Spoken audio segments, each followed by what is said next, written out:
ইউক্রেনের সঙ্গে আপোষের সম্ভাবনা আবারও নাকচ করে দিয়েছেন রুশ প্রেসিডেন্ট ভ্লাদিমির পুতিন।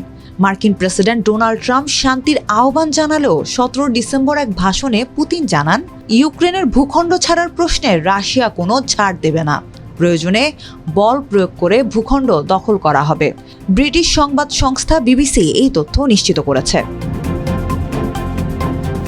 শান্তি প্রতিষ্ঠার লক্ষ্যে যখন যুক্তরাষ্ট্র ও ইউরোপীয় নেতারা জোরালো কূটনৈতিক প্রচেষ্টা চালাচ্ছেন, ঠিক সেই সময় যুদ্ধমুখী সুরে পুতিন ইউক্রেনের ইউরোপীয় মিত্রদের তীব্র সমালোচনা করলেন।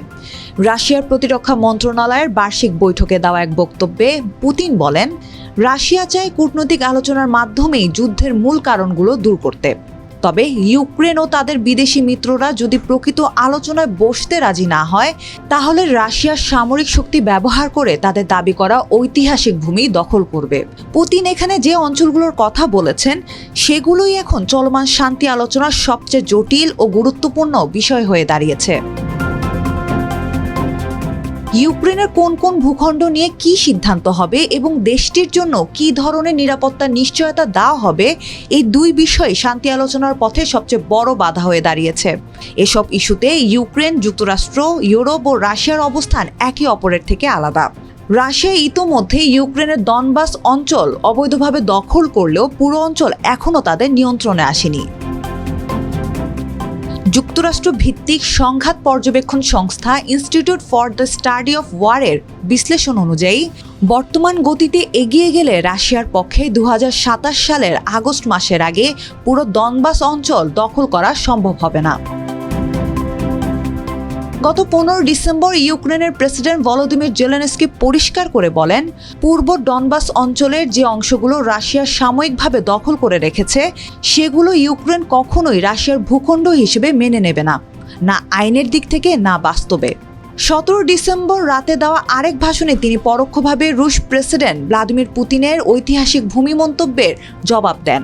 জেলেনস্কি সতর্ক করে বলেন, ইউরোপে এমন আরও দেশ রয়েছে যাদের ভূখণ্ডকে ভবিষ্যতে রাশিয়া নিজেদের ঐতিহাসিক ভূমি বলে দাবি করতে পারে। তাই রাশিয়ারই আগ্রাসী মানসিকতার ইতিহাস থেকে ইউরোপকে প্রকৃত নিরাপত্তা নিশ্চিত করতে হবে। এদিকে মার্কিন প্রেসিডেন্ট ডোনাল্ড ট্রাম্প শান্তি চুক্তি হওয়ার সম্ভাবনা নিয়ে এখনও আশাবাদী। চলতি সপ্তাহে তিনি বলেছেন, শান্তির পথে তারা আগের যে কোনো সময়ের চেয়ে বেশি কাছাকাছি পৌঁছেছেন। তবে ইউক্রেনের ইউরোপীয় মিত্ররা বিষয়টি নিয়ে অনেক বেশি সতর্ক অবস্থানে রয়েছে এবং তারা ইউক্রেনের জন্য শক্তিশালী নিরাপত্তা নিশ্চয়তার উপর জোর দিচ্ছে।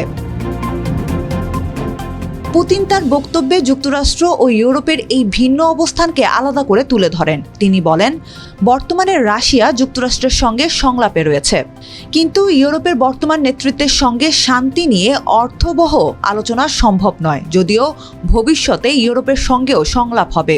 যদি এখন না হয়, সময়ের সঙ্গে পরিস্থিতি বদলাবে এবং নেতৃত্ব বদলালে ইউরোপের সঙ্গে আলোচনা অনিবার্য হয়ে যাবে। পুতিনের এই কঠোর মন্তব্য এসেছে ঠিক সেই সময় যখন ব্রাসেলসে একটি বড় ইউরোপীয় শীর্ষ সম্মেলন হতে চলেছে। সেখানে ইউক্রেনকে সহায়তা দিতে রুশ সম্পদ ব্যবহার করা হবে কিনা তা নিয়ে আলোচনা করবেন ইউরোপীয় নেতারা। একই দিনে ইউরোপীয় কমিশনের সভাপতি উর্সুলা ফন ডার লেয়েন সংসদে বলেন, ইউরোপকে নিজের নিরাপত্তার দায়িত্ব নিজেকেই নিতে হবে এবং রাশিয়ার বিরুদ্ধে ইউক্রেনের প্রতিরক্ষা শক্তিশালী করতে অর্থায়ন চালিয়ে যেতে হবে। তিনি আরও বলেন, ইউক্রেনকে সাহায্য করা এখন ইউরোপের সবচেয়ে গুরুত্বপূর্ণ কাজ।